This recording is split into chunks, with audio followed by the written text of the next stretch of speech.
கோவையில் நடைபெற்ற universal robot league போட்டி பள்ளி மாணவர்களின் ரோபோட்டிக்ஸ் திறன்களை ஊக்குவிக்கும் வகையில் நடைபெற்ற இதில் தமிழகத்தின் பல்வேறு மாவட்டங்களில் இருந்து பள்ளி மாணவர்கள் ஆர்வமுடன் பங்கேற்பு.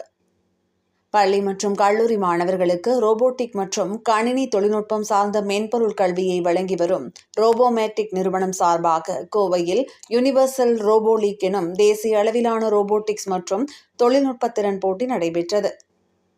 தொடர்ந்து இரண்டாவது சீசனாக நவ இந்தியா பகுதியில் உள்ள இந்துஸ்தான் கல்லூரி வளாகத்தில் நடைபெற்ற இதில் தமிழகத்தின் பல்வேறு பகுதிகளில் இருந்து பள்ளி கல்லூரி மாணவர்கள் கலந்து கொண்டனர்.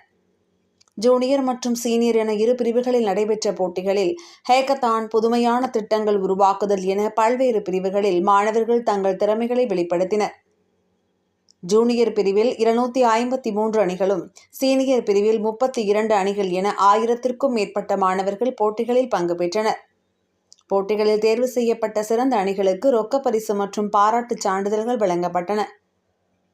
ரோபோமேட்டிக் நிறுவனத்தின் தலைவர் குமரேஷ் தலைமையில் நடைபெற்ற விழாவில் முதன்மை விருந்தினராக பாலக்காடு IIT பேராசிரியர் முனைவர் சாந்தகுமார் மோகன் கலந்து கொண்டு மாணவர்களுக்கு பரிசுகளை வழங்கி கௌரவித்தார். விழாவில் பேசிய அவர், பள்ளி மாணவர்களுக்கு தொழில்நுட்பம் மற்றும் ரோபோட்டிக்ஸ் சார்ந்த கல்வியின் தேவையும் அதன் பலன்களையும் மாணவர்கள் மத்தியில் விரிவாக எடுத்துரைத்தார்.